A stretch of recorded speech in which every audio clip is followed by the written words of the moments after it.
Hi, I'm Vanessa from SpeakEnglishWithVanessa.com. Are you ready to practice speaking in English with me? Let's do it.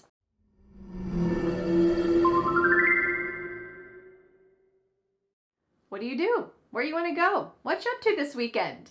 Ooh, could you answer these questions in English? In today's English lesson, you will practice speaking with me about 7 of the most common conversation topics in English. We will practice vocabulary, questions, sample conversation, plus you will have the chance to have a sample conversation, practice conversation with me too. Over the past year, I have made 7 Speak With Me lessons, and today I have combined them all in a very useful lesson where you can practice them for the next 2 hours. To help you never forget what you've learned, I've created a gigantic free PDF worksheet using all of the vocabulary, phrases, questions, sample sentences, and some challenge questions so that you can never forget what you've learned. You can download this free PDF worksheet with the link in the description. All right, are you ready to get started? We're going to be talking about these topics today. So drum roll, let's get started with the first one, weekend plans.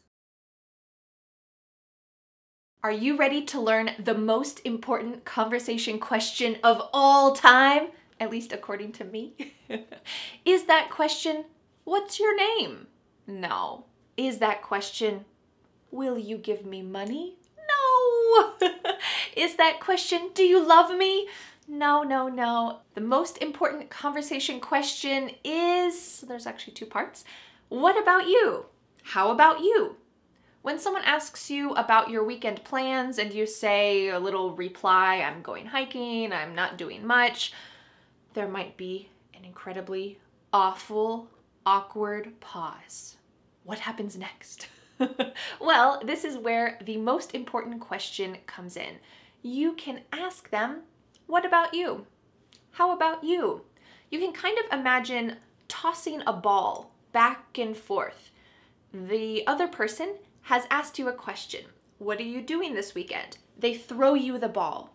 Now you reply and you say, okay, yeah, I'm going hiking or I'm not doing much. You need to throw or toss the ball back to that person. And this question does that. How about you? It means you are asking the same question back to them. What are you doing this weekend? How about you? So I want you to remember this wonderful question. Either of them, actually, they have the exact same meaning. How about you? What about you? Remember these questions because later when we practice this at the end of this lesson during our conversation speaking time, remember these questions and use them. All right, let's go to some common vocabulary that you can use to talk about weekend plans. Brunch. Many Americans love brunch. The word brunch is a combination of breakfast and lunch. And that's because we usually eat this on the weekends, maybe a Saturday morning or a Sunday morning, between 10 a.m. and 2 p.m. It's a time when you could eat either breakfast or lunch, and it's usually a long social event. So you might go out to brunch with your friends or have your friends to your house to eat brunch.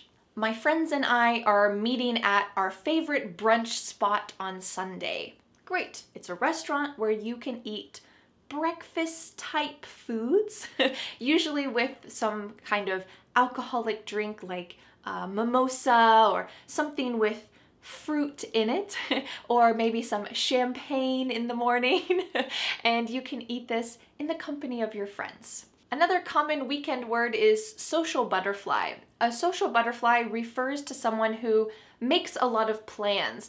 They are flying around to another event, to another activity. They're always doing things, usually involving lots of other people. They are a social butterfly. If you are a social butterfly, probably the year 2020 with lockdowns and all of these things were probably really difficult for you because you love to get together with other people and always be active. So we can use this in a sentence like this. My friend is a social butterfly. She has invitations to 3 brunches and 4 afternoon teas. Amazing. What if you are not a social butterfly? What if you are the opposite? Are you a unsocial caterpillar? No, it means you are a homebody. Your body likes to stay at home. I'm a homebody. She's a homebody.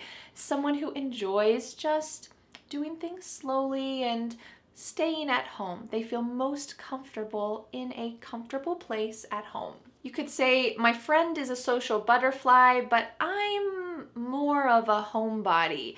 When I get together with friends, I would rather have dinner at my house and then play games here.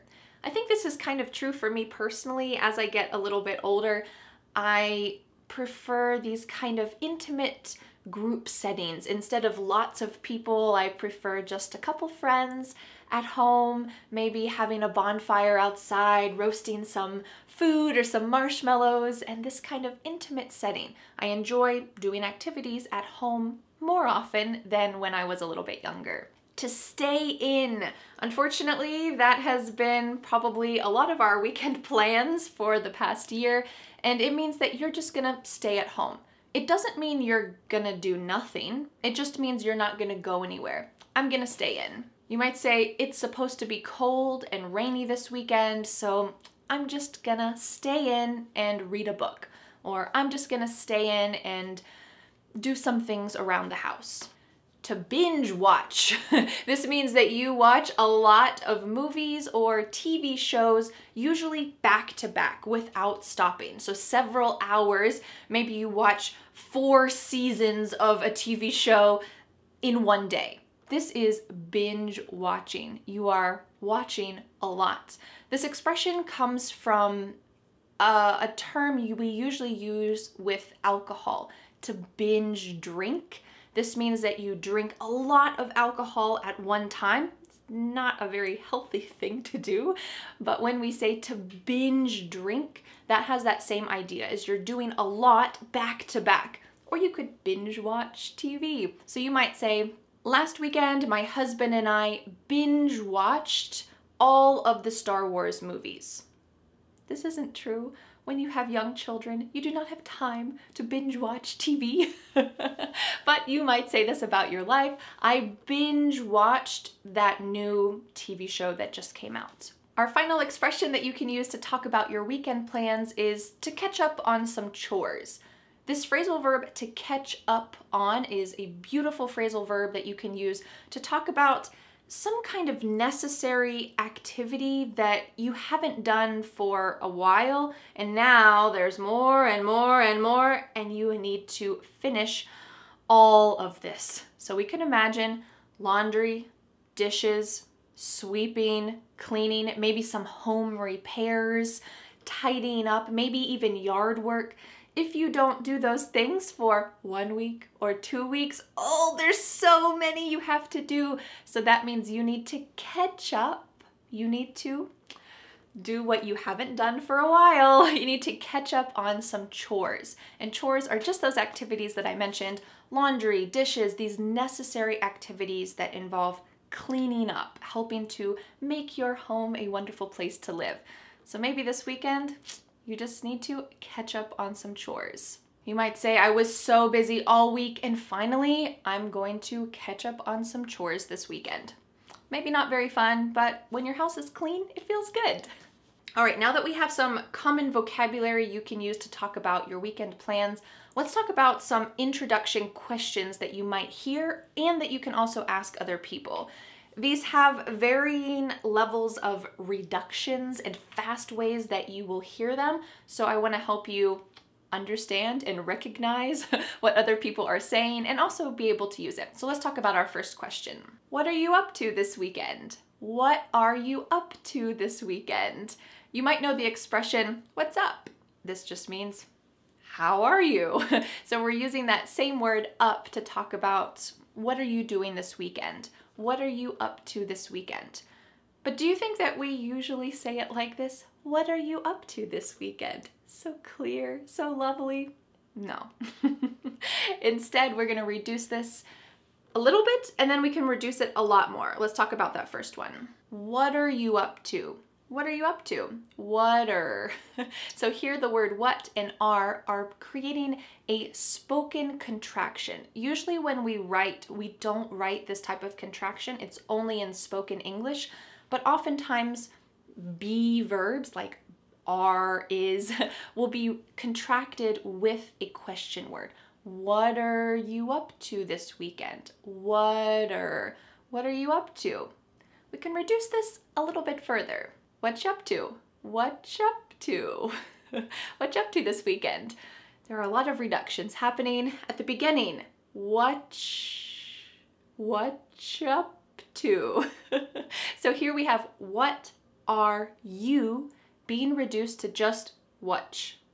The ch is you, and what are has just been smushed together, and we can say what up to. What you up to? What you up to? What you up to? This is really fast. If you say this slowly, what you up to? It sounds really weird. So we only use this in really fast English. So if you're going to say this, it needs to be quickly and reduced and linked together. Most likely you're gonna hear this. So I wanna make sure that you can understand when someone says, hey, what you up to this weekend? What you up to this weekend? You can say, oh, Vanessa taught me that. I know what that means. What are you up to this weekend? Yes. So let's go on to our next expression where we're gonna also reduce this a bit and help you to understand it. What have you got going on this weekend? What have you got going on this weekend? These all mean the same thing. What are you doing this weekend? But you might hear this expression with the word got. What have you got going on this weekend? When you actually hear this, we don't say it that clearly. What have you got going on this weekend? Wouldn't that be nice though? Instead, you're gonna hear a reduction or a contraction of the first two words, just like we saw with the previous example, what've. So what and have are gonna be pushed together. What have you got going on? That final G in the word going is gonna be cut off and we'll just say going. So let's try to say that all together. You wanna try to say it with me? What have you got going on? What have you got going on this weekend? What have you got going on this weekend? Do you think we can reduce this further? Oh yes. What do you got going on this weekend? What you got? Here at the beginning of what have you got is just really like you threw it in a mixing bowl, stirred it up, and threw it out on a cookie tray. Well, let's try to break it down so it's not quite so messy and complicated. At the beginning, we have what have you got? But it sounds like whadda. This is what have. Whadda ya. Ya is you. Whadda ya got going? Again, we're gonna drop that G at the end of the word going. Going on. Whadda ya got going on? Whadda. Notice what's happening at the end of the word what. Do you hear a clear T? Whadda ya. Whadda ya. Nope, that T at the end of the word what is gonna change to a D sound. This is really typical of American English where a T that's surrounded by vowel sounds is gonna change to a D. It's called a flapped T and it just kind of rolls off your tongue in a smooth way. What you got going on? Can you say it with me? What do you got going on this weekend? What do you got going on this weekend? All right, let's go to our last question. You doing anything fun this weekend? You doing anything fun this weekend? What's happening at the beginning of this question? Should there be another word? Yep. Are you doing anything fun this weekend? Are you? But the word are, it's on vacation, it's just gone somewhere. So we're gonna start this question with the word you. You doing anything fun this weekend? It kind of makes the question seem a little more casual and less like an interrogation or like you're asking someone out on a date. It's just a casual question. You doing anything fun this weekend? But we can reduce this question. We're not gonna reduce it an awful lot, but we will hear this reduced a little bit. When we say you doing anything fun, instead, you're gonna hear ya doing, ya The word you is reduced to ya. Ya doin'. Listen to that G at the end. Ya doin', it's gone. It's also on vacation. Maybe it's on vacation with the word R. So let's say, ya doin' anything fun this weekend? Ya doin', that's the main reduction that's gonna happen in this question. You doing anything fun this weekend? You doing? Try to say that with me. You doing anything fun this weekend? You doing anything fun this weekend? All right, let's go on to some other common things that you will hear in these types of small talk, easy, casual conversations. If someone tells you about their weekend plans and it sounds interesting or fun, how can you reply? You might say, that sounds like fun, or how interesting, or just simply, nice. If that person is doing nothing, they're just sitting at home, maybe they're gonna binge watch some TV and stay in, well, sometimes it's nice to still say something positive in response. So you might say, sometimes it's nice to do nothing. And that's true, especially if you've been doing a lot. Sometimes it's nice just to stay in and relax for the weekend. So you might say, sometimes it's nice to do nothing. All right, before we practice our sample conversation together, what can you say at the end?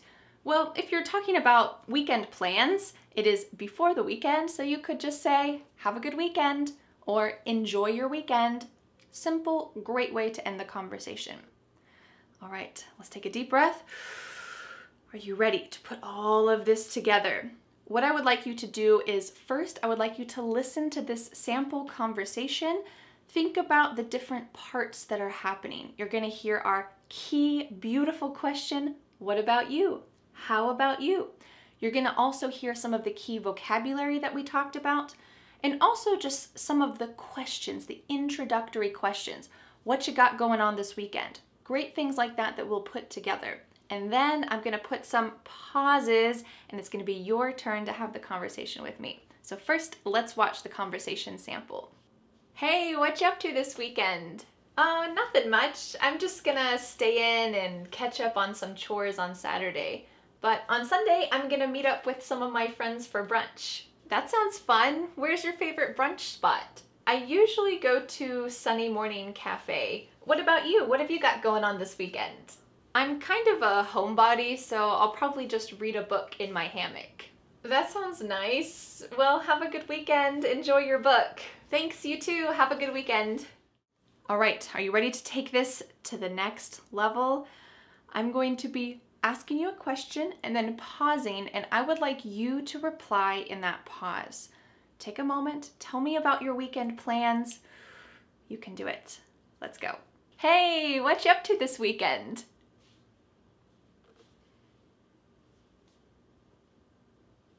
How interesting. How often do you do that?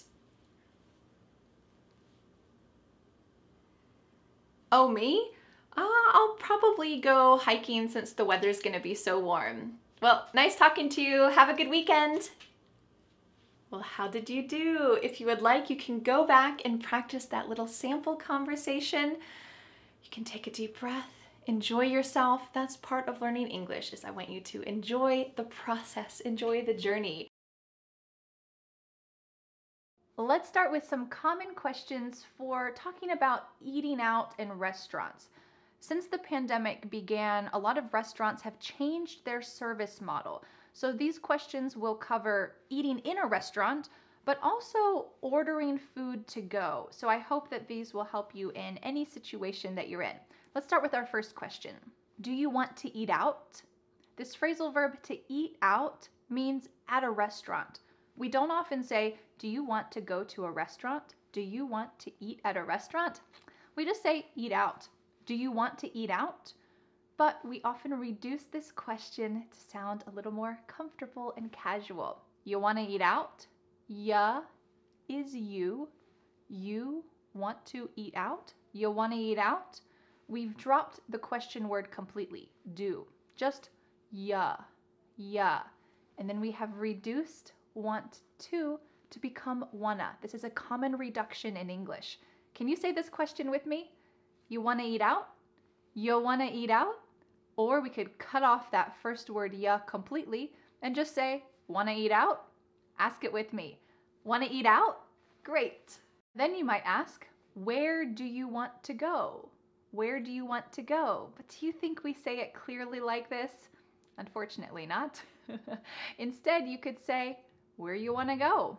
Where ya wanna go?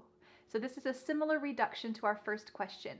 You becomes ya, and want to becomes wanna. Where ya wanna go? Where you wanna go? Where you wanna go? Should we order pickup? Should we order pickup? I want to let you know that in the US, there are a lot of terms that are used for this idea that you're not eating in the restaurant, you're ordering food, but then you get the food and you take it somewhere else. Maybe you take it back home or you take it to a park. We could use a couple different phrases and it's just your personal preference. For me, I say pick up. Do you want to order pickup? Do you want to get pickup? But you could also say, should we order takeout? Should we order carry out? Should we order takeaway? So a lot of different phrases, and you are going to hear these all around the US, so it's just your choice what you'd like to use. Another fun question to ask what someone would like to eat is, what are you in the mood for? What are you in the mood for? Don't deny it. Sometimes in your heart, you're just in the mood for comfort food, something that's heavy and rich and reminds you of a cozy, warm time in your childhood. Maybe it's not very healthy, but you're in the mood for comfort food. Or maybe you're in the mood for something light. So you want a salad or sushi, something light. So this idea of what are you feeling like you want to eat? But we often reduce this question, and instead of saying, what are you in the mood for? We might say, what you in the mood for? Whatcha is what are you? Whatcha in the mood for? Here the word you has been reduced to cha. Cha. This is extremely common in spoken English that the word you gets changed up in a lot of ways. We already talked about one of those, ya, and this is another, cha. What you in the mood for? What you in the mood for? Or we could reduce this even further. What you in the mood for? What you in the mood for? This is extremely reduced, but notice what's happening. What are you in the mood for? The word are is gone, and the word you has been reduced to ya. So when we link together what and you, it's super fast. What you in the mood for? What you in the mood for? You don't want to say this reduction slowly. What you in the mood for? Now, we can say it like that to practice for this lesson, but when this is in daily conversation, it's really fast. That's the purpose of a reduction. So do you think you could say this with me really fast? What you in the mood for? What you in the mood for? What you in the mood for? Great. All right, let's talk about some common answers to these questions so that you can be prepared and ready. When someone asks you, what you in the mood for? You might say, let's order in. How about some option? How about pizza? Let's order in. This is another phrase for talking about bringing the food back to your house. You don't want to get all ready and then go to the restaurant, or maybe you don't feel comfortable doing that. So you might just say, let's order in. How about pizza? This expression, how about, is a great way to give a suggestion. This is excellent in professional situations. Hey, how about if we try this marketing plan? Or it's great for informal situations to give a suggestion about something you want to eat. How about pizza? What do you think about that? Sometimes this question is reduced and it sounds like this. How about pizza? How about pizza? The first A in the word about is gone. It's just missing. So we say, how about pizza? Can you say that reduction quickly with me? How about pizza? How about pizza? Great. Or you could say, I'm feeling tacos. Does that sound good? So you're giving your opinion. You'd like to eat tacos, but you also want to know what the other person wants. So you use a great question. Does that sound good? But we often reduce this a lot. So let's take a look at the first reduction. You might say, I'm feeling, cutting off that G, I'm feeling tacos. How's that sound? How's that sound? Instead of how does that sound, you can say, how's that How's that sound? How's that sound? Can you say that quickly with me? I'm feeling tacos. How's that sound? I'm feeling tacos. How's that sound? Great. We can also reduce it and switch it up a little bit. I'm feeling tacos. Does that sound okay? I'm feeling tacos. That's what I want, but I want to know your opinion. Does that sound okay? Reduces to, does that sound okay? Does that becomes zat. Does that sound okay? Does that sound okay? Can you say it with me? I'm feeling tacos. Does that sound okay? Great question. Because a lot of restaurants have changed over the last year, and you never know when a restaurant might be closed, it's a good question to ask, is Ted's Cafe open? I would love to go there. Is some restaurant open? I would love to go there. There's a little way that we can reduce this question. Take a look at this. Is Ted's Cafe open? I'd love to go there. The word would becomes I'd. I would, I'd. So you can say, is Ted's Cafe open? I'd love to go there. Can you say it with me? Is Ted's Cafe open? I'd love to go there. Great. In the US, a lot of restaurants are having outdoor seating. So you could say, let's go to Louis, a restaurant named Louis. Let's go to Louis and eat lunch on their patio. Eat lunch on their patio. This is like an outdoor dining area. It's really nice when restaurants have this because sometimes you don't feel like eating at home, but especially with kids, if you don't feel like confining them inside a restaurant, or maybe you don't feel comfortable doing that, if a restaurant has a patio, it's much more informal feeling, and it's kind of a nice spur of the moment thing to do. A great expression that you can use is, let's grab a bite at Louis. Let's grab a bite at Ted's Cafe.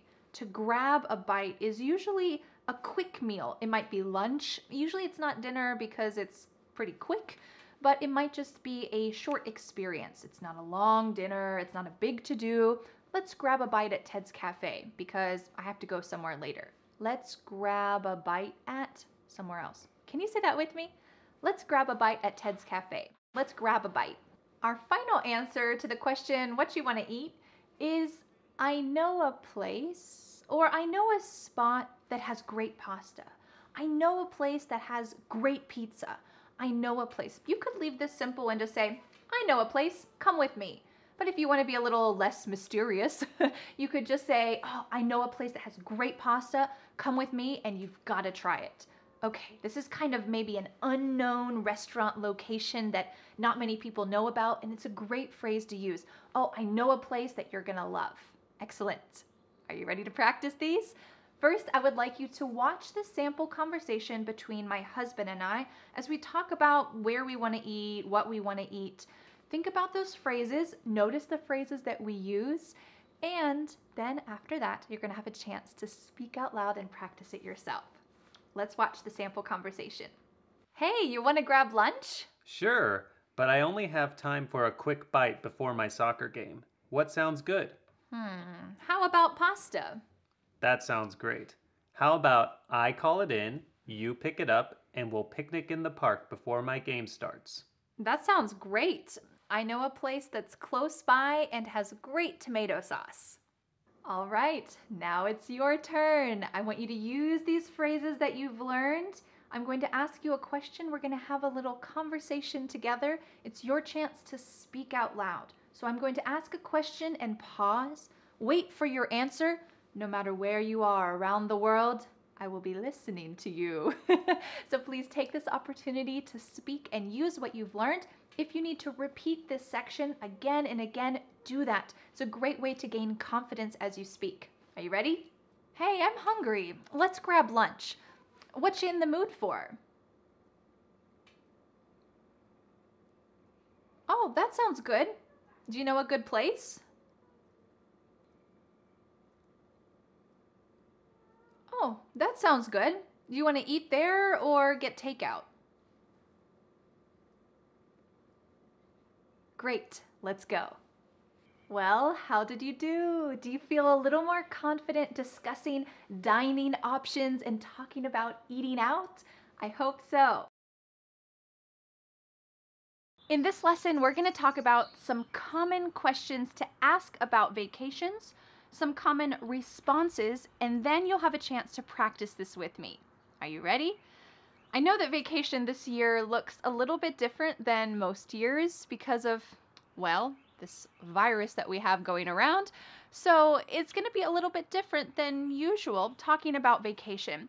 Let's first talk about some common questions and how to pronounce those naturally in English. Do you have plans to go anywhere this summer? Okay, this question is fine. You could use this full question. Do you have plans to go anywhere this summer? Okay, but there are a couple different ways to either reduce or slightly change this question that are a little bit more natural. Where you going this summer? Where ya, which is you, goin', dropping the G, where you going this summer? Where you going this summer? Or we could say, what you got going on this summer? Whatcha is what plus you becomes cha. Whatcha got going on. Again, we're dropping the G, but we're using a great phrasal verb, going on, going on. What's going on? If you go into a room and it's an absolute mess, you might use this phrasal verb and say, what is going on here? But you can use this also for vacation and say, what do you have going on this summer? Or reduced, what you got going on this summer? And it simply means, what are your plans this summer? What you got going on this summer? So if someone asks you this, you know that they're asking about your vacation plans. What you got going on this summer? Another common question is, are you doing anything fun for vacation? But we don't often say it as clearly as this, unfortunately, right?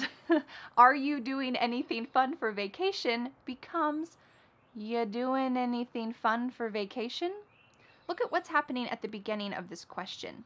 Yeah. What happened to the verb are? Are you doing? It's completely gone. Maybe it's also on vacation. So we're going to start this question with just you, which is reduced to ya. Do you see how we reduce the word you in a lot of ways? Whatcha got going on?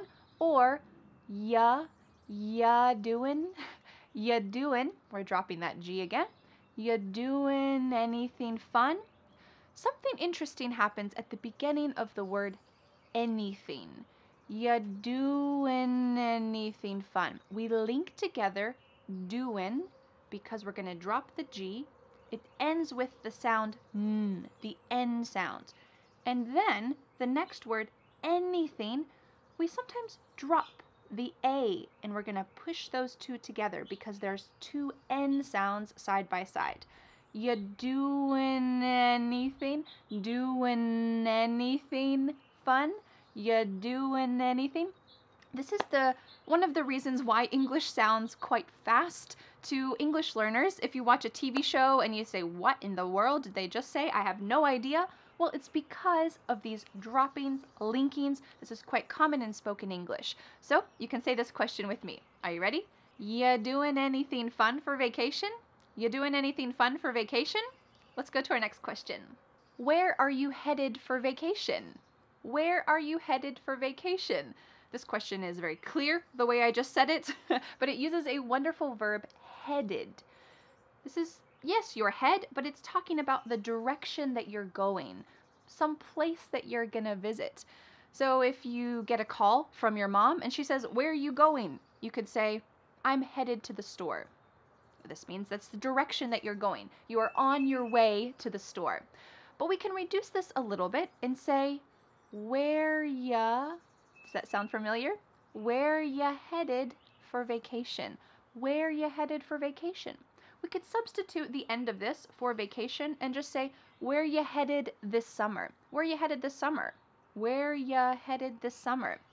Do you notice that a great way to sound a little bit more fluent in English is to reduce the word you? We've talked about a couple different reductions, but a very common one is ya.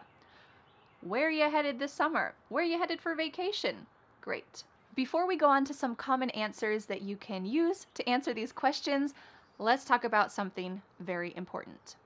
The most important conversation question you will ever know is, what about you? How about you?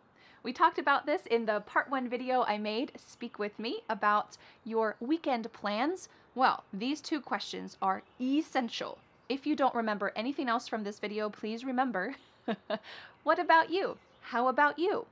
We use these if you can imagine a ball.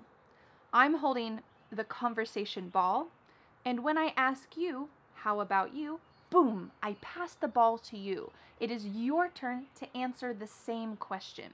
So if you ask me, where are you headed for vacation? And I say, not really anywhere. I'm staying home. What about you? I pass the question back to you. This is a great way to continue a conversation, so make sure that you keep that locked inside your memory because we're going to be using that a little bit later in this lesson where you're going to use these conversation questions and answers to practice speaking with me. All right, let's go to some common answers to talk about our vacations, especially in this world that we're living in this year. Because a lot of us would love to go on vacation and see the world, but we probably needed to change our plans a bit this summer, let's talk about some realistic answers to these questions about where you headed this summer, what you got going on for vacation. Let's talk about some realistic answers. I'd like to go to Europe, but I think I'll take a road trip around the US instead. This is using a great sentence construction. I'd like to, but. So first we're talking about your dream, the ideal dream, and then we're talking about what you're really doing. I'd like to go to Europe, but I think I'll go on a road trip around the US instead. Or you could say, I'd like to go to a family reunion, but we had to postpone it. Okay, the ideal is going to the family reunion, getting together with all of your family members, but the reality is that you had to postpone it or delay it for another time. This is the reality. I wish that I could go on a cruise, but that's not happening right now, so I guess I'll order a pizza and go to the pool. Here again, we're talking about the dream and then the reality. You can make that reality special for you. It doesn't need to be too disappointing, but it's not your dream, your ideal dream. I wish that I could go on a cruise, but cruises aren't happening right now. I wish that I could. That's a great introductory phrase. I wish that I could go to a music festival, but it was canceled. So I guess I'll make a playlist and listen to music and dance in my backyard. I wish that I could, but this is what I'll do instead. All right, let's go to our third phrase. I was going to take my family to New York, but I think we'll go camping instead. Using this phrase, I was going to, talks about a plan that you had. Usually a real plan that you had. It's not just a dream. It's a plan that you had and then you needed to change it. I was going to take my family to New York, but I think we'll go camping instead. So we have the dream or maybe a plan, but unfortunately that's not the reality.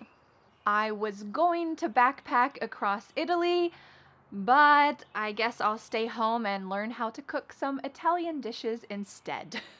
This year is all about, and last year is all about, trying to make some kind of compromise, a change in plans that's not too disappointing. I was going to backpack across Italy, but I'll learn to cook some Italian dishes instead. Okay, now that we have some common questions, don't forget our key question, how about you? What about you? And some common answers.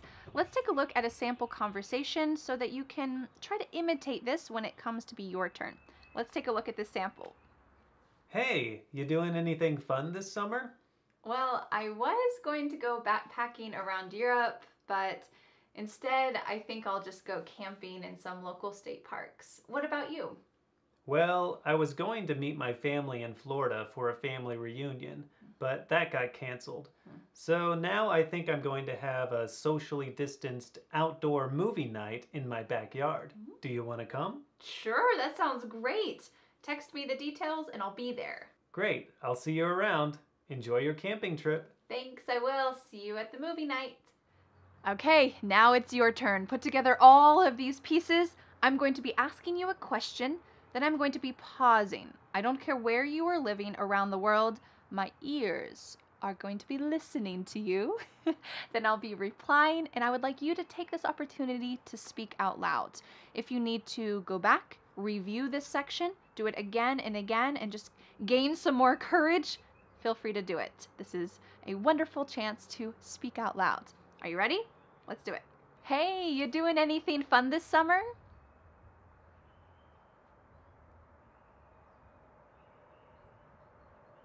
That sounds like fun. Have you done that before?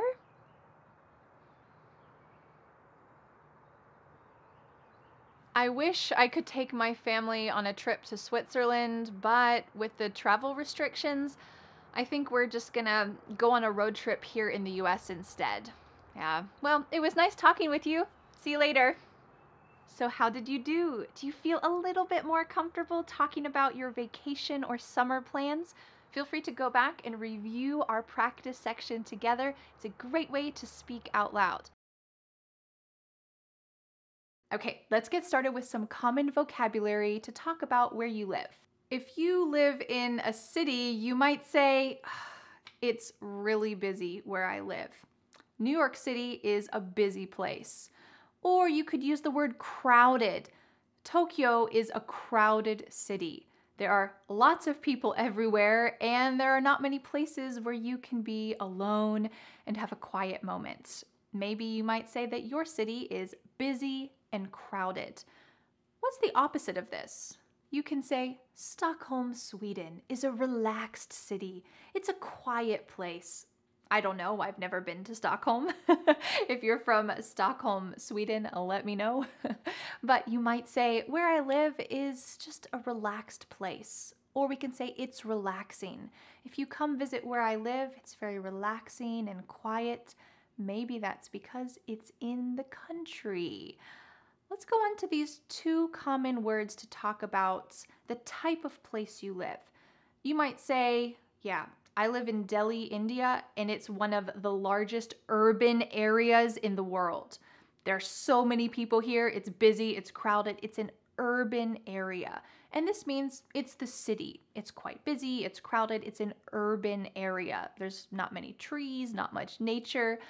But on the other hand, you might say, I live in the country.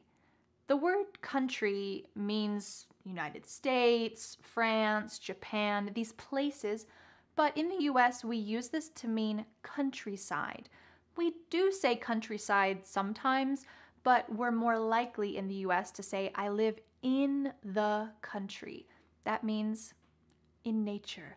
Maybe there's some farms around you, maybe there's forests around you, and you don't live in a busy urban city center. You live in the country. So I wonder for you, do you live in the country or do you live in an urban city center? Do you live somewhere that's difficult to get to?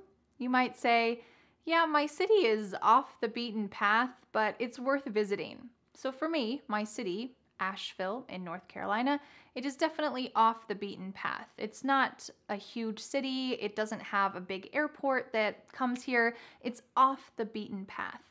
But if you want to check out some other local sites in the US, it could be nice to visit. It's off the beaten path.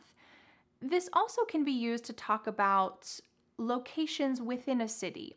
So, if you visit Paris and you go to the Eiffel Tower and then you get hungry, well, the places that are close to the Eiffel Tower to eat, those are what we call tourist traps. Those places are only for tourists. They're extremely expensive. They're not high quality. It's just to trap tourists. But if you want to eat at a great location, you might go somewhere off the beaten path. This is somewhere that not many other people go to, and it's an expression that's great to use about like little secret local locations. So when I visit your city, I might ask, are there any places off the beaten path that I can visit? Are there any restaurants off the beaten path that only locals know about? What is something off the beaten path that I can do? Well, let's say that where you live is not extremely popular, but it's becoming more popular. Maybe because of the pandemic last year, people are traveling to different types of destinations. Maybe they're deciding to travel to more nature places that are in the mountains or places that are not in big city centers. Well, that might mean that where you live is becoming an up and coming place. We use this term up and coming to talk about somewhere that's not extremely popular, but it's becoming more popular. So you might say, yeah, my city isn't really popular right now, but it's an up and coming place. You've got to check it out. We can use this on a smaller scale, just like Off the Beaten Path, to talk about a restaurant or a neighborhood. Yeah, that neighborhood used to not be a good neighborhood, but now it's an up and coming neighborhood. You've got to walk through it, just look at the houses, look at the architecture, enjoy the sights. So you might say it's an up and coming place. Excellent expression. Our final expression to talk about where you live is must see, or some must see locations. Can you imagine what this means? Does it mean it's not important to see it? Nah, you can skip that. No, you must see this. So, for example, when you visit Egypt, the pyramids are a must see. So we can use it as a noun, a must see. Of course, when you go to Egypt, the pyramids are a must see. When you go to London, Big Ben is a must see. When you go to New York City, the Empire State Building is a must see. These are kind of like the top things that you need to see. But even if you don't live in one of those really popular cities, if you live somewhere a little bit off the beaten path, you can still use this expression. You might say, in my city, yeah, this view on the top of the mountains, yeah, that is a must see. You drive up this hill and you can have a great 360 view. That is a must see. So it's something that you cannot miss when you visit that location. So when I visit your city, tell me, what are some places that are a must see? I don't want to miss them. Next, let's talk about some common questions that you can ask other people about where they live, and also other people will ask you about where you live. So make sure you're comfortable answering them about where you live. The first question is, where are you from? This is an extremely common question, and you can just say, yep, I'm from the US. But it's nice to give a little more details. So you might say, I'm from Asheville in North Carolina. It's a pretty quiet place, but it's kind of up and coming. Great, you're giving some details. It's quiet, but it's also up and coming. I live in Asheville. You're inviting a conversation. If you just say, I'm from the US, or I'm from Asheville, that's where I'm from, someone might ask you, what's it like there? Or if someone doesn't give you more details about where they live, they just say, France. I live in London. I live in LA. Okay, well, you might want some more details. You want to continue the conversation. This is a great question to ask. What's it like there? What's it like there? What is it like there? They might say, oh, it's so hot in the summer, but in the fall, it's awesome because we get some great leaves and you gotta check it out in the fall. Excellent. If someone has not mentioned the weather yet, you can say, what's the weather like there? They can go into some details. You could say about your city, the winter is so cold, we get tons of snow, but when it melts in the spring and all of the leaves become green and the flowers bloom, it's awesome. You gotta visit in the spring. If you have not told someone what time to visit yet, they might ask, what's the best time to visit? So when Dan and I were planning a trip to go to Costa Rica a couple years ago, we did a lot of research about what is the best time to visit Costa Rica. Their seasons are very different than our seasons, and we were going to be spending a lot of time outside. So we wanted to make sure it wasn't going to be raining the whole time, wasn't going to be pouring down rain or too hot the whole time. So we asked this question, when's the best time to visit? So someone might ask you, when's the best time to visit your city? For my city, I think the best time to visit is the fall. The leaves are beautiful in the mountains. There's so many different colors and the air is so crisp and fresh. You gotta visit in the fall. If someone asked you, what's your city known for? What would you say? This means, what is your city famous for? Or why do people visit your city? It might just be something simple, like, the air is so fresh. Or it might be, oh, they just love this pastry, this type of dessert that's made in my city, and a lot of people like to come and eat that pastry. Cool, it could be something simple, or if you live in a bigger place, you can obviously talk about some famous destinations that your city is known for. But if people have not heard about your city, they might ask this question, oh, what's it known for? What's your city known for? And then you can think about some great places to visit that people might be interested in. Whenever I ask someone about their city, especially if I'm going to visit, like your city, I like to ask about their personal favorite thing to do. So someone might ask you, what's your favorite thing to do in your city? Or what's your favorite thing to eat there? What's your favorite thing to see? Because I think that local people's perspectives are often different than a tourist perspective. So finding out what the locals like to do, specifically what you like to do, can be really valuable and can add to a rich visiting experience. So if I asked you, what's your favorite thing to do in your city? You might tell me, oh man, there is this little bar off the beaten path down this alley and you gotta check it out. It's so cool. They brew their own beer and the atmosphere is awesome. It is a must see. Great. I bet that my trip to your city would be a lot more amazing because of that information. So make sure that you have some ideas that you can tell other people about your city. Our final question is a little more broad. Someone might simply ask you, what do you recommend? Or maybe if you're talking to someone who lives in New York and you are about to visit New York, great. You can ask them some questions and say, what do you recommend? What do you recommend about New York? What do you recommend that I do? Oh, you got to see this museum.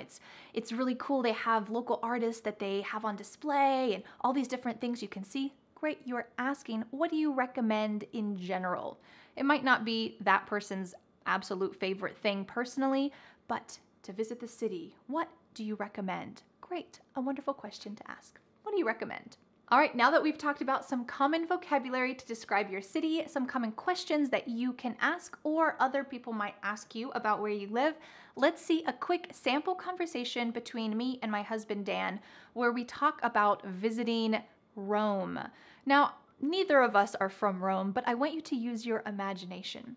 Let's imagine that Dan is from Rome. He's actually from the US, but let's imagine that he's from Rome and he is giving me some insider tips about what I should do on my upcoming trip to Rome. Let's watch this sample conversation and listen for some of the key vocabulary that we just talked about because you are about to have a chance to use it yourself speaking with me. Let's watch. Hey, Dan. Hey, Vanessa. Are you excited for your trip to Rome? Yeah, I can't wait. It's such a historic place. But are there any tourist traps I should avoid?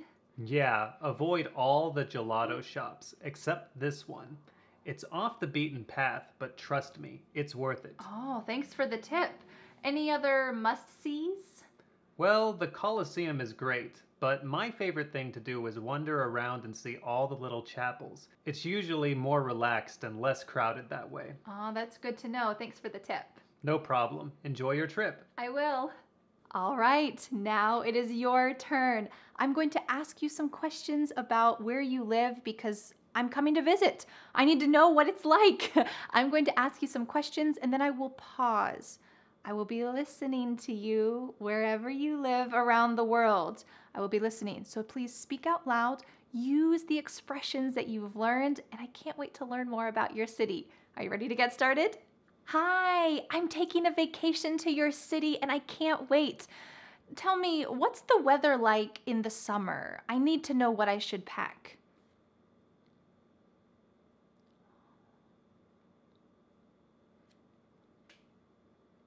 That's good to know. Thank you. Well, what's your favorite thing to do or see in your city?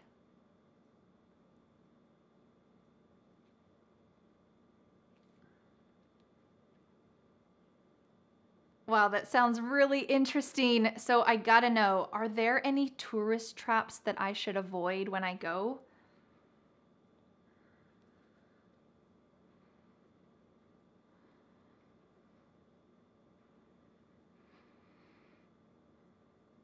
Thanks so much for the tip. I look forward to visiting. I can't wait to see you soon. Bye. All right, how did you do having this conversation with me? You're welcome to review that and say it again and again and again to practice and grow your confidence. Let's get started with some common expressions to talk about birthdays. Let's talk about some types of birthday parties. A birthday bash. This is a big party. Lots of people, lots of presents, lots of games. It's a big one. So you might say, we're throwing a birthday bash for my niece because she's turning 10, double digits. Quite exciting. To throw a party. Are you holding the party and whoo, throwing it? No, I mean, maybe you're throwing some confetti, but this is just another way to say we're having a party or we're going to plan a party. We often use the verb to throw. You might say, we're throwing a party for my grandma's 90th birthday. It's going to be a big birthday bash. What if you're not a fan of birthday bashes? You want to keep things more low-key.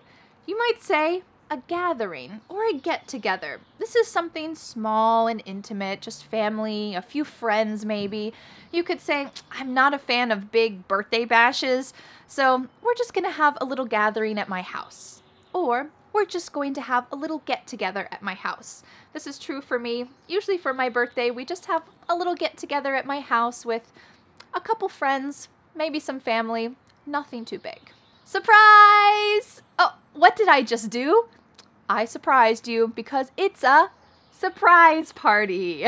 Usually with a surprise party, the person who is having the birthday doesn't know about the party. This is the ideal situation. So someone is planning, inviting guests, setting up everything, and they try to get the birthday person to come into that area without knowing anything, and they walk in and then everybody jumps up and says, surprise! So I'm curious, have you ever had a surprise birthday for you? Have you ever helped to participate in a surprise birthday? I don't think that I ever have, but one time when I was in college, my friends threw a surprise birthday party for me and another friend who has the same birthday. And I didn't want to go. I said, I'm studying. I have a test. I can't go down there. No, I'm not going to go have dinner with you guys. No, I need to study. And then one of my friends finally realized that I wasn't coming. And she said, hey, Vanessa, it's a surprise birthday for you. Come on. So I kind of had no choice at that point because I realized, oh, they're doing something nice for me. So you might say, we're throwing a party for Vanessa. It's a surprise party. Don't tell her. Well, unless you can't get her to come. Next, let's talk about some common phrases that are just associated with birthdays. The first one is RSVP. Now, this is occasionally something that we use in spoken conversation, but it is more common on a written invitation. It could be a physical invitation, or it might be an internet invitation using, Facebook events or something like this. But RSVP stands for the French "Répondez s'il vous plaît," and it means please respond. Please tell me if you're coming. So usually you will see this sentence, RSVP by June 30th. RSVP by Saturday, whatever date. So there's a deadline. Please tell me if you're coming so that I can order the right amount of cake, so that I can make the right amount of food.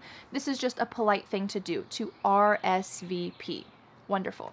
Another common phrase for birthdays or for parties is BYOB. What if I said dinner and cake are provided, BYOB? What would that mean to you? Bring your old bag.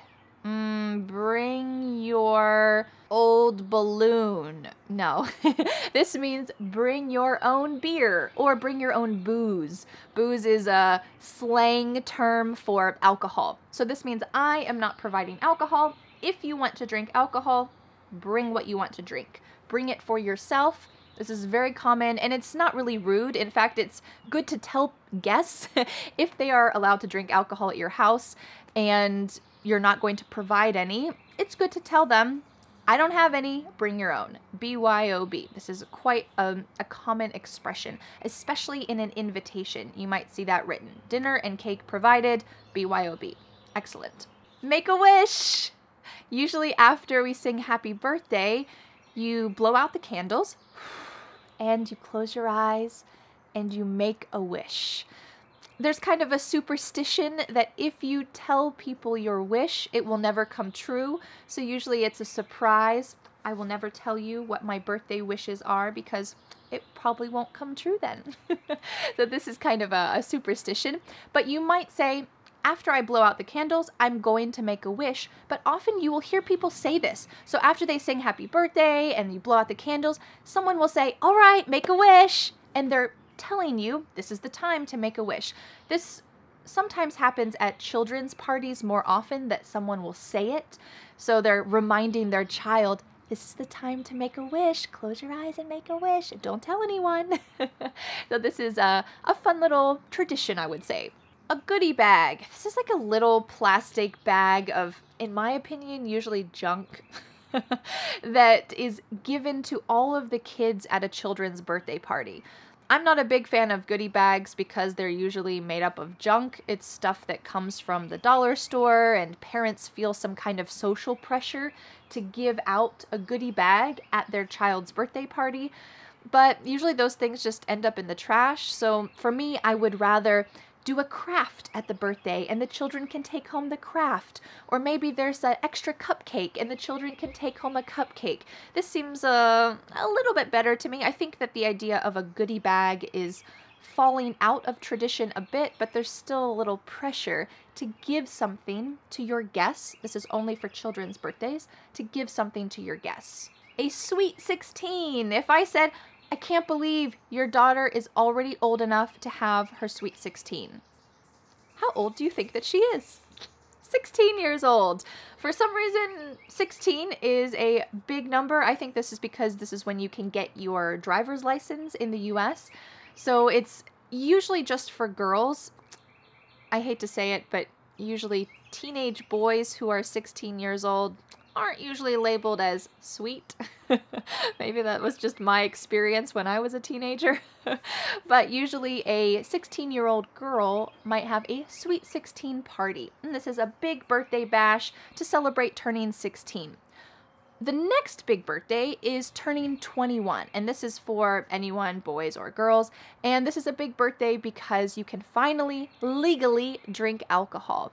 So a lot of people will have a 21st birthday party with their friends where they get to go to a bar, or they go to a pub, or they go to a brewery or a restaurant, and they get to drink alcohol in public. That's not to say that nobody drinks alcohol before 21, but usually your 21st birthday is kind of a symbol of, now I am an adult. There you go. After 21, you have to wait a long time for your next big birthday. If I said, oh, I don't feel that old, but somehow I'm already over the hill.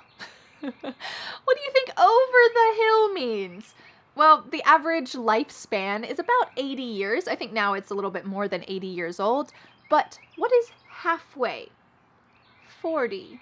So this birthday is a little bit dark, a little bit depressing, but we say that when you turn 40 years old, you are over the hill. And anytime after 40, if you don't want to tell someone your age, you can just say, I'm over the hill, or I'm way over the hill, because you are past the peak of life and now you're just going down the other side. Very sad. So usually if you go to the grocery store and you buy any kind of balloons or birthday bags or birthday decorations for a 40th birthday, they all are black or gray or have to do with like gravestones or skeletons. It's very it's a little bit silly because obviously when you're 40, you're still young, but it's just this silly idea that now, oh, you're over the hill.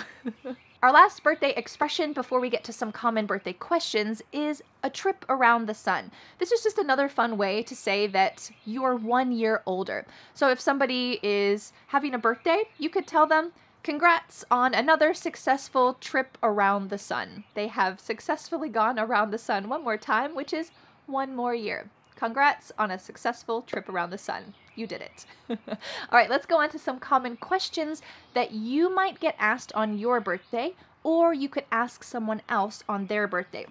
And we'll talk about some common answers as well. Any plans for your birthday? This is an extremely common question. If someone asks you, any plans for your birthday? You could say, yep, we're planning a big bash this weekend. It's going to be exciting. Or, no, we're just going to have a small gathering with a couple friends. Excellent. Any plans for your birthday? What do you want to do for your birthday? This is a great question to ask if you know that you will also be included in the birthday plans. If you are a family member or a close friend who will help to organize the birthday activities, you can use this question. What do you want to do for your birthday? That kind of is asking, hey, what should I plan for your birthday? And you could say, yeah, I'd like to have just a small get together at the house. Maybe we can have a cookout, maybe some cake, just some kind of small get together. A little bird told me it was your birthday. What would you like? This expression, a little bird told me, is kind of almost a universal idea, I think. A lot of languages have this concept of hearing something from a little bird. You're not saying who told you, but you're just saying, a little bird told me that it was your birthday, or that your birthday is coming soon. Do you have this type of expression in your native language? It's a great one to use for birthdays. You could just say, a little bird told me it's your birthday. What would you like? You're asking for a present idea. What kind of present should I give you? And an answer to that could be, yep, my birthday is coming up on Saturday, but instead of a present, I'm asking that everyone bring some kind of food or drink to the party. Okay, you don't need presents, you don't need more stuff. You're just asking that people bring food and drinks to your party. Simple, and it's a good way to give at a party and participate. How old will you be? Or maybe if it's on someone's birthday, oh, how old are you now? Don't ask an adult this. I would say after the age of 21, usually it's not a good idea to ask someone, how old are you? Or how old will you be? In American culture, it is quite rude to ask someone their age when they're an adult. For a child, it's no problem. Children love telling people their age. Usually they're very specific, like, I'm 7.5. I'm 8 3/4. They're very specific about their age because they're so proud of it. But once we become adults, we become a little bit more hesitant to share our age, especially with anybody. And it's not required in social circumstances to say your age. So I recommend asking, how old are you now? Or how old will you be, only to children. When someone invites you to a party, you can ask, is it a surprise party? That way you can not be the one who spoils the surprise. So maybe they forgot to tell you, oh, it's a surprise party. So it's a good thing to ask, is this a surprise party? And they might say, oh no, he knows about it. Or he might say, oh yes it is, don't tell him. It's a great question to ask. Is it a surprise party? Do you need me to bring anything? Can I bring anything? This is a great question to ask anytime that you go to someone's house for dinner, for a meal, for even just tea or coffee, and especially for a birthday party or a holiday gathering. It's great to ask, do you need me to bring anything? Or what can I bring?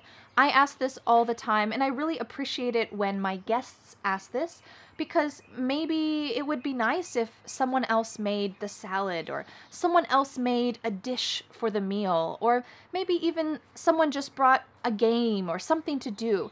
This can help to ease the burden of the person who is throwing the party or just having a holiday gathering. So this is a great question to ask. I highly recommend it. And if someone asks you, oh, can I bring anything? You can think, okay, well, yeah, maybe bring your own booze. Or, yeah, do you have a favorite board game? Maybe after dinner we could play a game. Bring a game. Or could you make a salad? Could you make a dessert? Not even make, could you just bring one? You can buy it, that's okay. But this kind of question can help to have everyone feel like they're participating in the evening.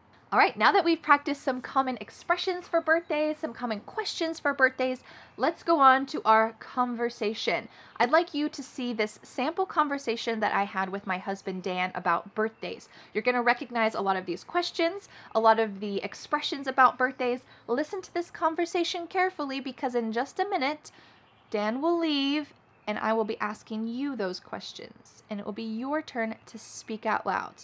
Let's watch the sample conversation. Hey, Dan. Hey, Vanessa. You have a birthday coming up, don't you? Yep, pretty soon. Another trip around the sun. Cool. Do you have any plans for your birthday? Yeah, I'm gonna have a big birthday bash. I would love for you to come. I can send you an invitation. That sounds fun. Do you need me to bring anything? You can bring your favorite party game and a big appetite for cake. All the other details will be in the invitation. Sounds great. I'll be there. Great, see you then. Okay, you watched the sample conversation. Now it's time to take a deep breath and practice this yourself. I'm going to ask you a couple questions and I will pause. I will be listening to you no matter where you live around the world. I will be listening and we will be having this conversation. If it seems too fast for you, if you want to try it again, the good news is that you can click pause on the video and go back and practice it again. No problem. Are you ready? Let's get started. Hey, a little bird told me that your birthday is coming up. Do you have any plans?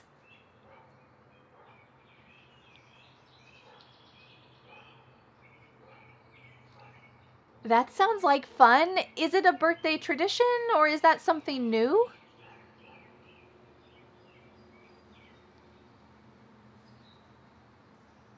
Cool, I would love to come. Can I bring anything?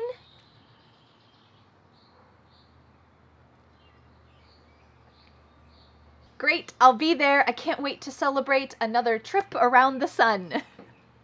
So how did you do with this little sample conversation? I hope that it was a good challenge for you and it helped to boost your confidence speaking in English. That is the goal. You can always go back and review this.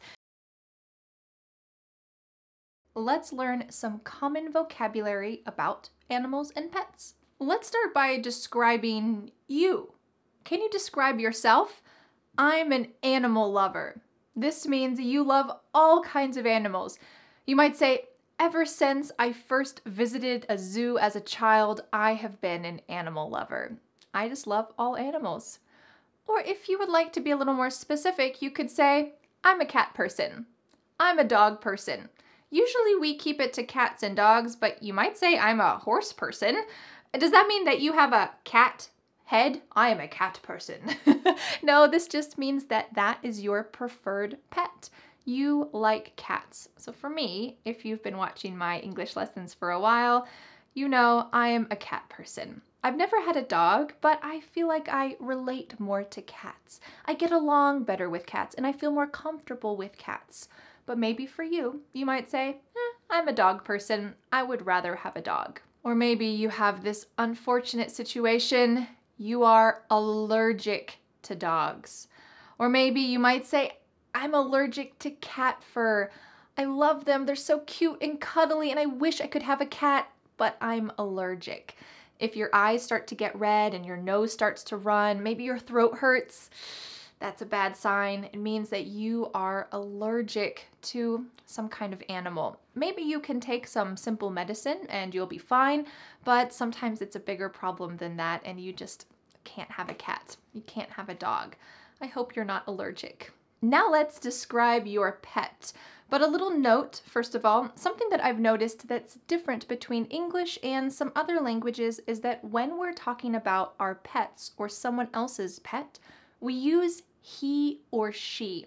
We don't use it very often because it feels like you're creating some kind of distance, or it's a wild animal, or you don't really care about that animal. It's just an object, it. So for example, if I'm going to tell you about my cat, little spoiler, I have a cat, I might say, she is a Siamese cat. If I say I have a cat, it's Siamese, it's okay. And you will hear this occasionally, but it's more common to hear he or she. She's a Siamese.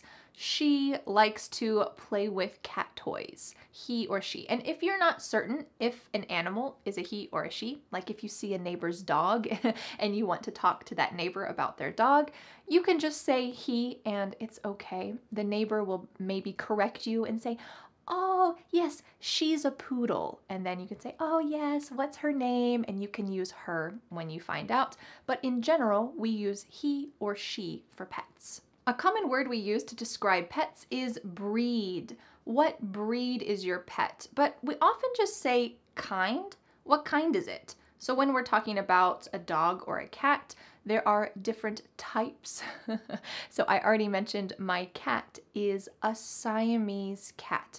This is a specific type or breed of cat. What breed is your cat? Oh, he's a Siamese. She's a Siamese. What breed is it? But we often use the question, what kind is it? Which we'll talk about in our question section in a minute. Another common term used with pets is a rescue. This is describing your pet. Both of my cats are rescues. I got them from an animal shelter.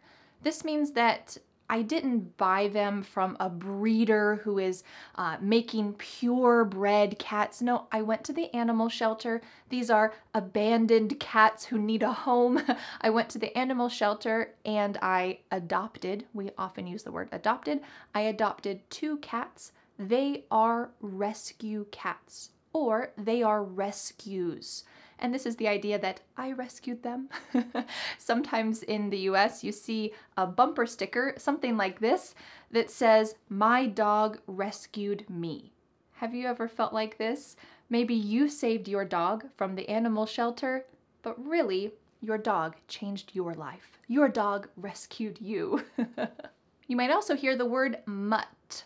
Mutt can be a little negative if you say it with a negative voice, but it just means that you're not certain what kind of dog you have. We only use this for dogs, and it means, well, it's a mix of so many different types of dogs that I have no idea. He's a mutt. We got him from the animal shelter, but you know what? He's the best dog I've ever had. He's a mutt, but I don't care. So it's that idea that he's not pure. He's not a purebred dog. He's a mix of so many kinds of dogs, but you know what? It's still a great animal. Next is fur and coat. My cat's fur is so soft.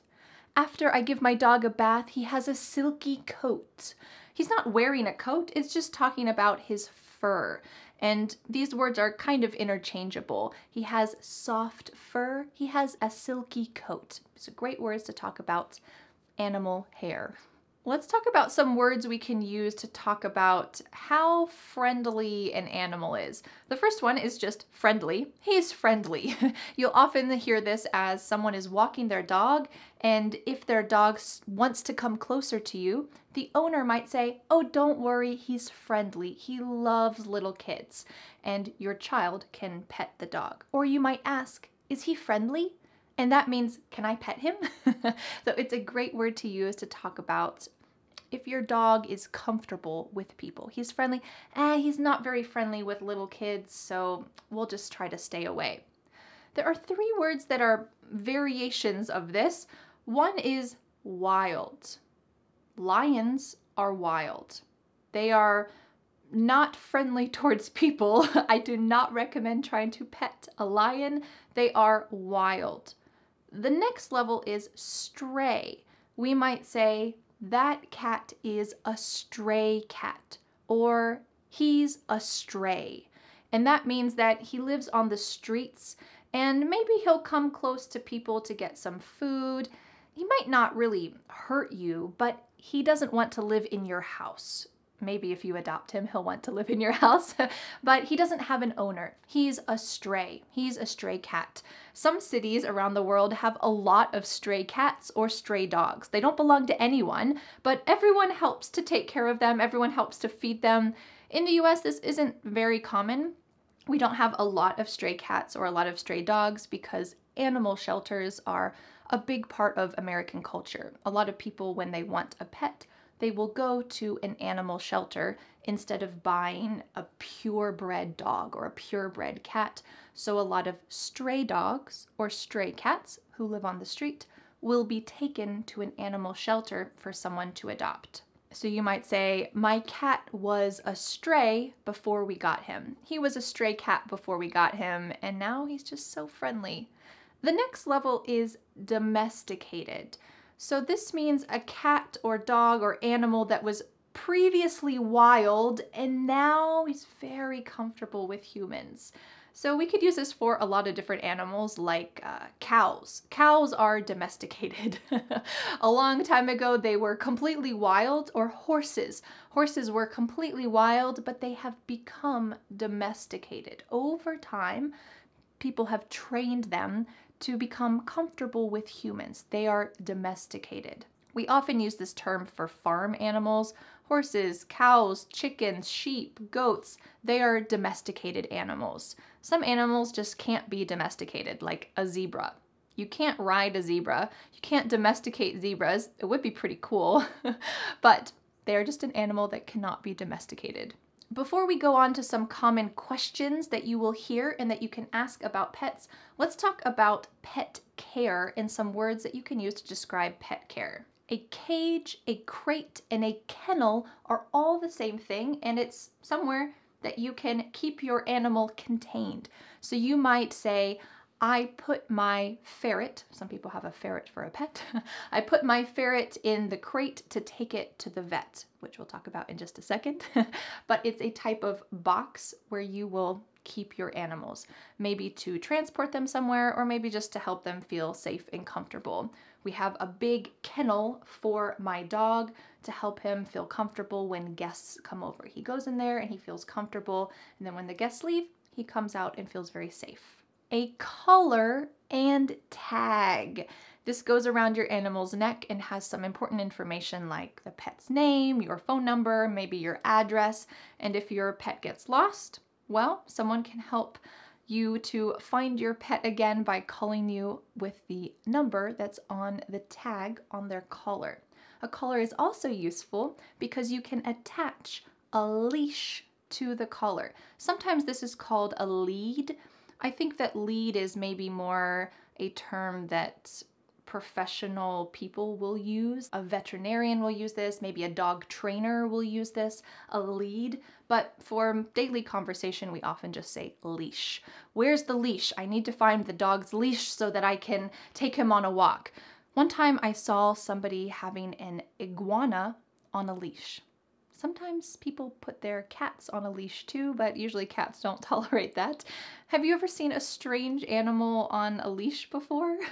A vet or veterinarian. Usually we shorten this to vet. You've already heard me say this a couple times, and that's the doctor for an animal. So you might say, I need to take my sick dog to the vet.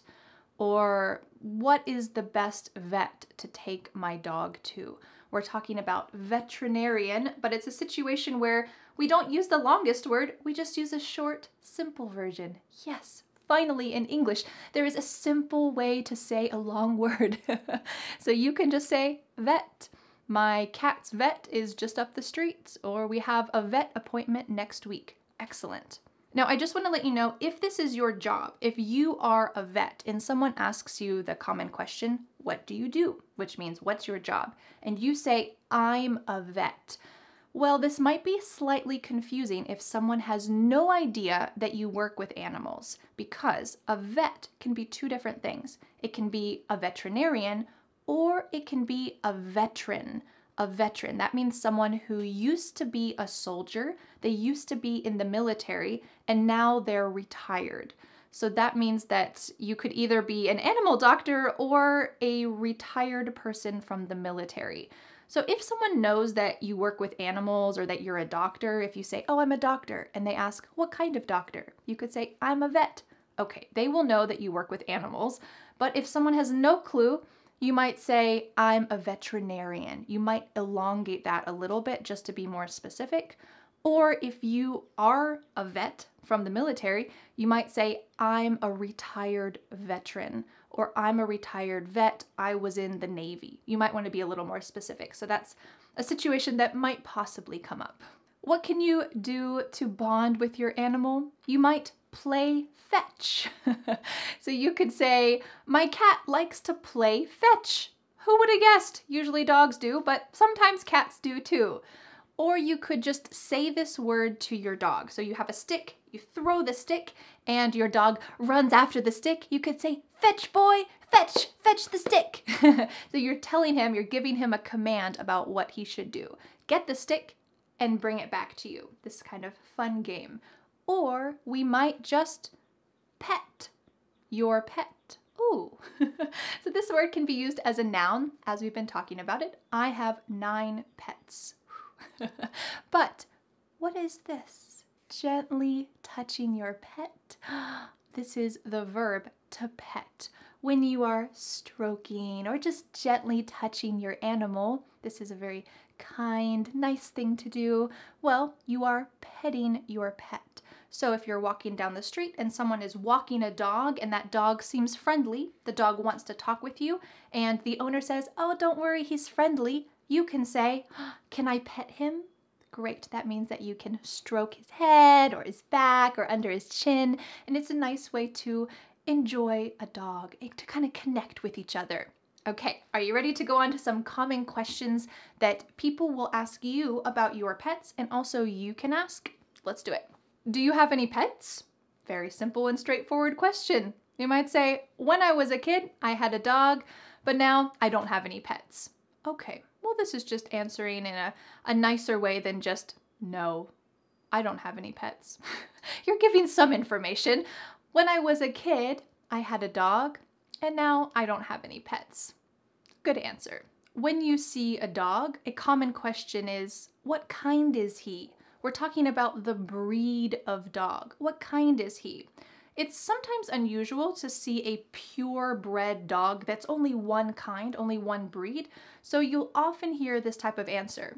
He's a lab mix. We got him at the animal shelter.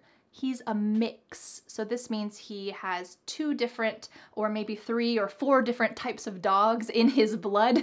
So we could say he's a mix or he's a lab mix, and this means he comes from different types of breeds. Another common question is, what's his name? Of course, you can just say your pet's name, but I wanted to give you some of the most common female pet names and also some of the most common male pet names in English. So the most common female pet names are Bella, Luna, Lucy, Daisy, and Coco. There are many other pet names for female dogs or cats or horses or who knows what, but these are some of the most common. In fact, one of my cat's names is Luna.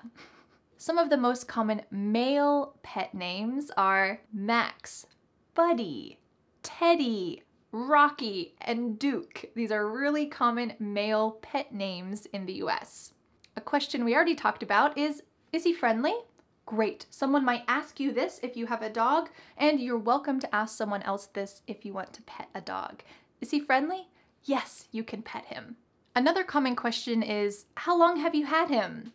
And maybe this is not how old is he, but how long has he been a part of your life? So you might say, I got Max from the animal shelter 3 years ago. How long have you had him? I've had him for 3 years. If you mention that your dog or someone else mentions that their dog is a specific breed, you could ask this question. What made you decide to get that breed? Maybe you're just curious about that breed, you're trying to have a conversation, or maybe you're thinking about getting a dog too and you want some more information. So you could say, what made you decide to get that breed? And if somebody has, for example, a lab, which is a Labrador retriever, if somebody has a lab, they might say, well, I heard that labs are family-friendly dogs, so we decided to get one. Okay, they have a reputation for being good with kids, for being friendly. They're family-friendly, so we decided to get one. All right, now that we've practiced some common vocabulary about pets, some common questions about pets, now I'd like to show you a sample conversation between my husband Dan and I talking about some pets. After the sample conversation, it will be your turn to speak with me and tell me about your pets, or maybe the pets that you wish you had. And after that will be the big reveal of my 9 pets. All right, let's watch the sample conversation. Hi, Dan. Is that your dog? I thought you were a cat person. Hey, Vanessa. I'm an animal lover, but Fluffy's not mine. I'm just walking him for a friend. Oh, gotcha. Is he friendly? Can I pet him? Yes, he's friendly. You can pet him, but watch out. He drools. Oh, good to know. Well, I'll stick to my non-drooling cats. Oh, but good boy, Fluffy. I'm gonna walk him at the park to play fetch. Wanna come? Sure. Okay, now it's your turn. I'm going to be asking you a couple questions, and then I'm gonna pause, and you can speak out loud and try to answer these questions and pretend like we're having a conversation together. If you feel like it's too short of a pause, feel free to pause this video. That's kind of the bonus thing, exciting thing about having a video conversation. You can pause me and spend some extra time explaining what you would like to say. All right, are you ready? Take a deep breath. Let's do it. Hi, I didn't know you had a pet. What kind is he?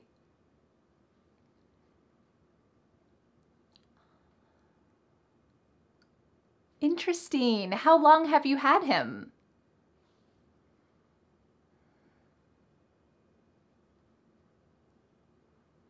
That's so nice. You know, I've been thinking about getting one too. What do you like to do with him?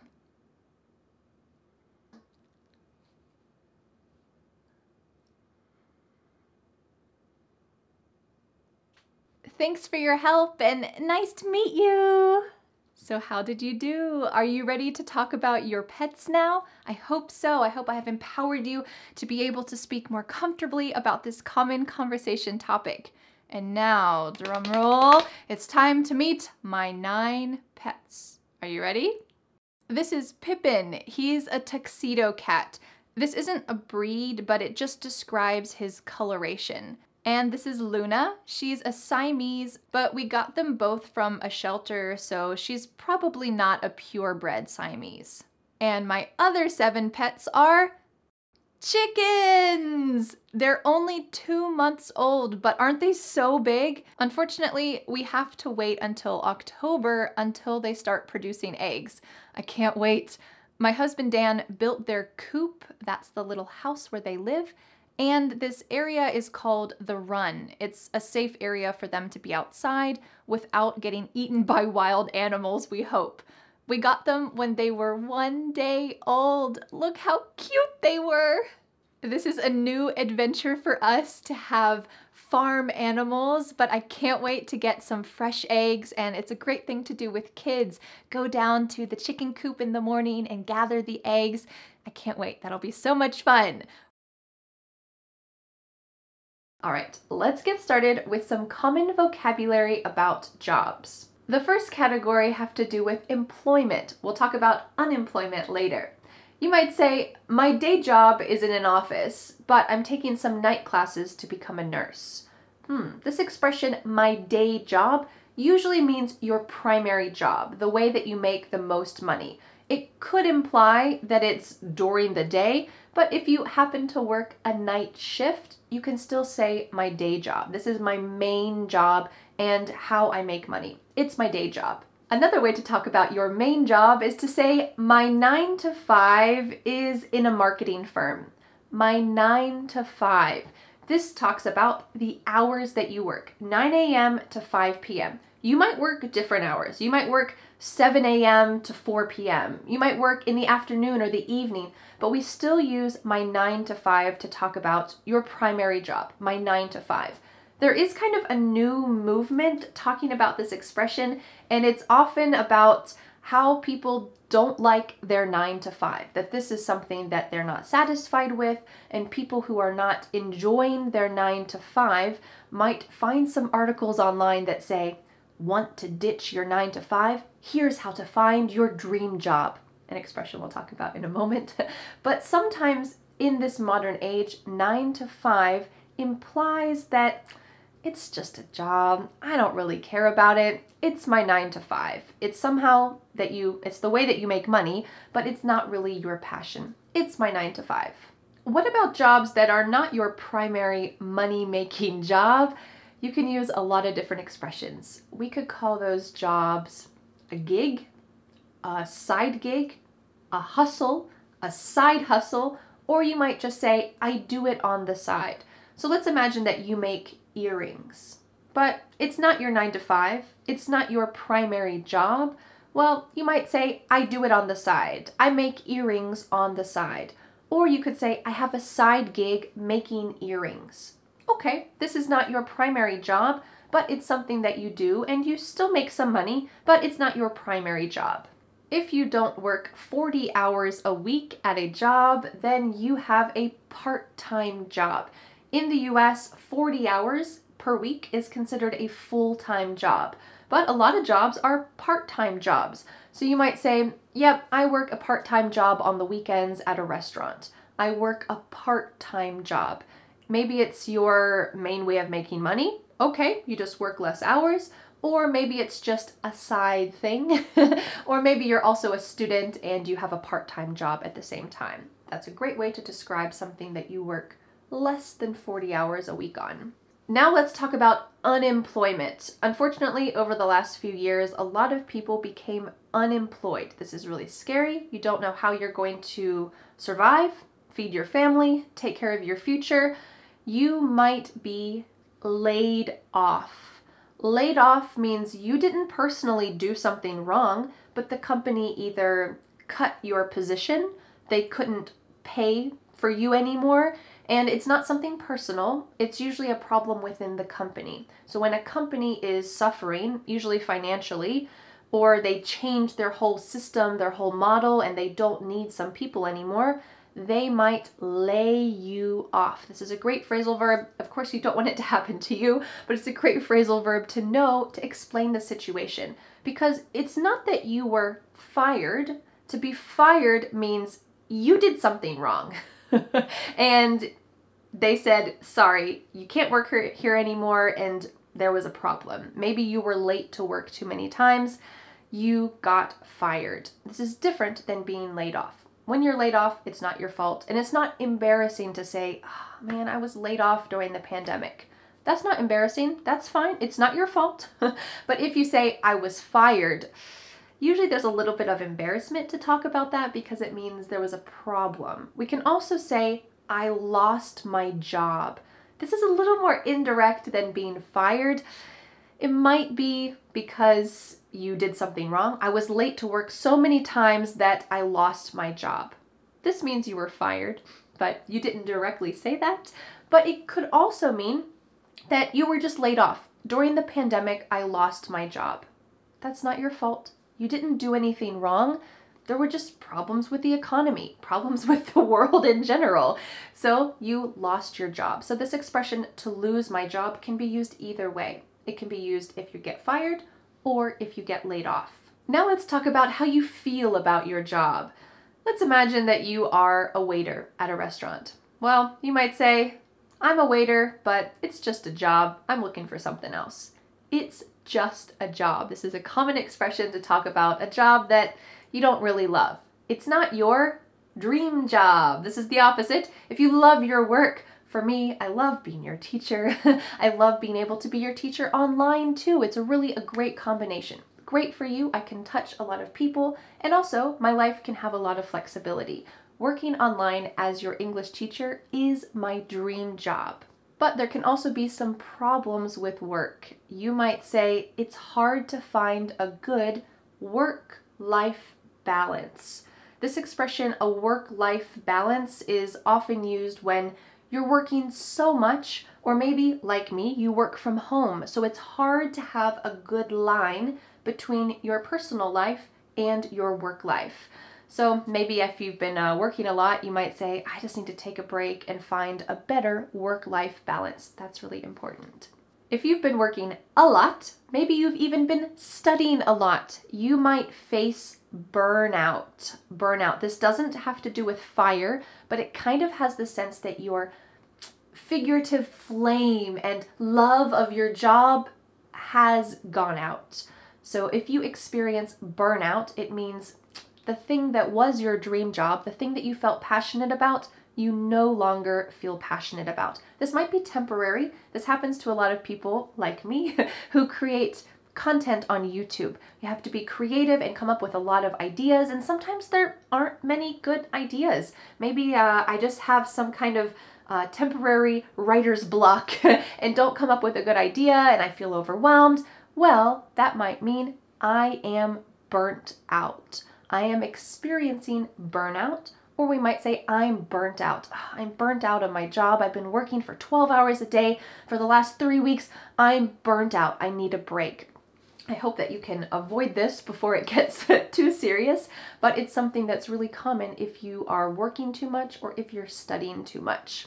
Now let's talk about 4 common phrases for describing your job. And just a little note, a while ago I made this video, 100 jobs in English. So if you would like to learn how to pronounce your personal job, or if you would like some more information about specific jobs in English, you can check out that video and get some more details about that. But let's talk about 4 common phrases to talk about what you do.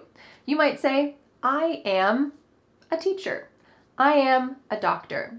I'm a healthcare worker. I'm a construction worker. I'm a designer. Whatever you might be, I am. But we could also say, I work in plus a field. I work in education. I work in healthcare. I work in business. I work in marketing. So here we have a general term. It doesn't talk about your specific position, but it's a common expression used when you're describing your job. I work in education. Maybe you're not specifically a teacher. Maybe you help to create a curriculum, or maybe there's something that's a little complex that you don't want to explain. You might just say, I work in education. Cool. You could also talk about the company you work for. I work for Amazon. I work for Google, especially if this is a well-known company, even if it's just well-known locally, this is a common expression you might use. Yeah, I work for Samsung. I work for Duke Power, which is the power plant in my city. If I said this to somebody who lived in France, they would have no idea what I was talking about because this is a local business. But if I said that to someone locally, they would understand exactly. So it's kind of all about the context here. What if you have your own business? What if you run your own business? You can use that expression to run. For me, I run my own business. We could say, I run an online education business.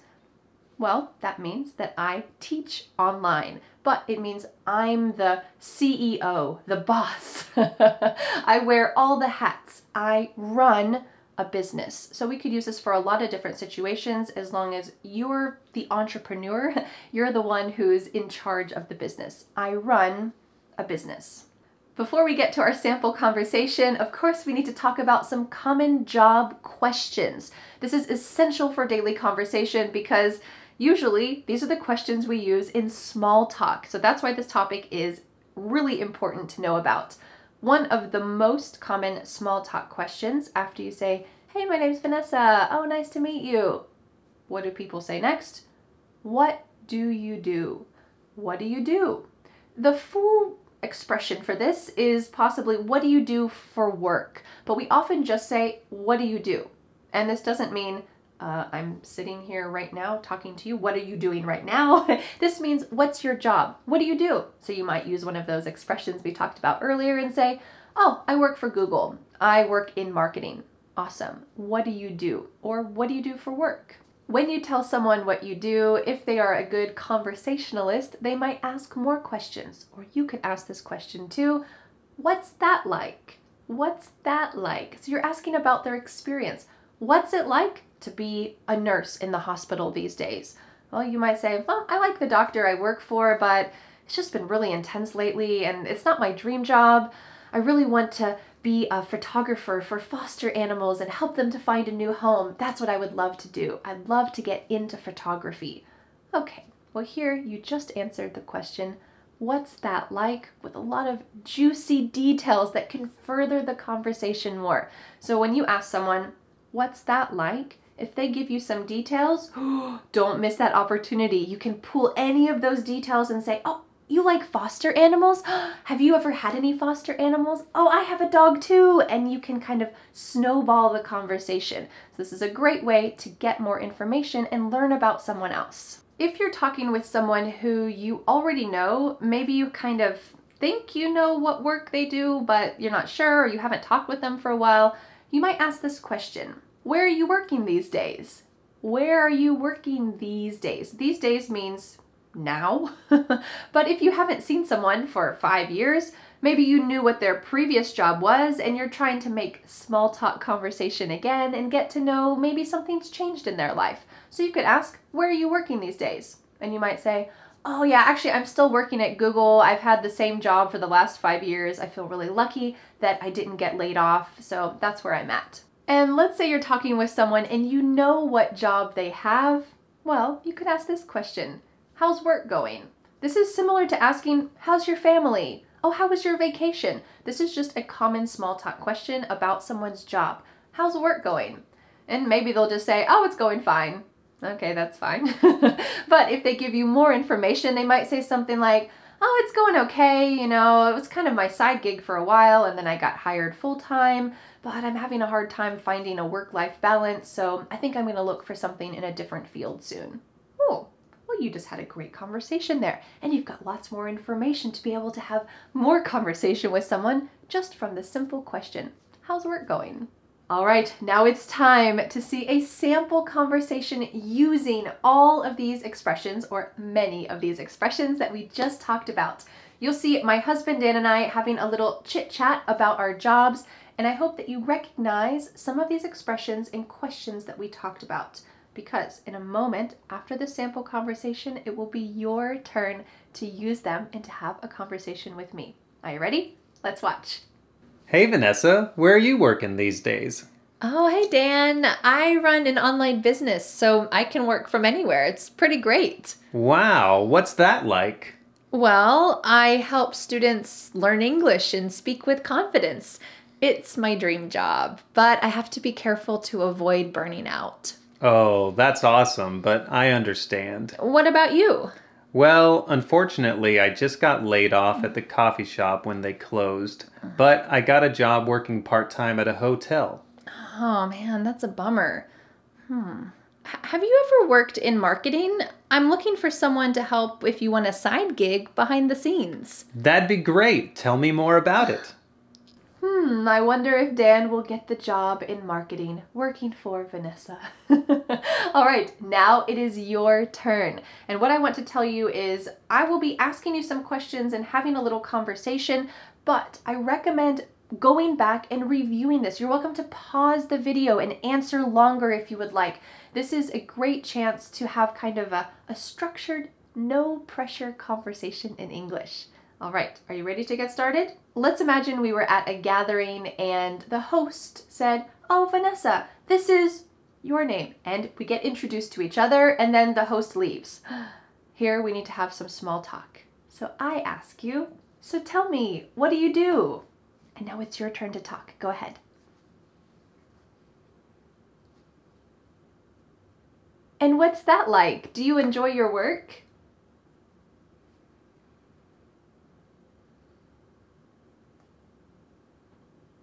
Oh, me? Oh, I run an online English business where I teach English online to students around the world. It's really my dream job. I feel pretty lucky. Well, good luck with your work. I'm so glad to meet you, and I'll talk to you later. Bye. How did you do? Did you have a chance to speak out loud and practice with me?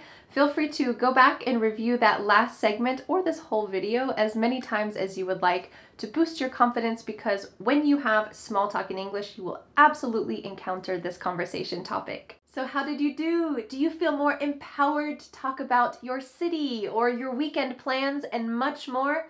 I hope so. Don't forget to download the free PDF worksheet for today's lesson. There is a link in the description. Never forget what you've learned. Make sure you download that free PDF. And thank you so much for learning English with me. I will see you again next Friday for a new lesson here on my YouTube channel. Bye.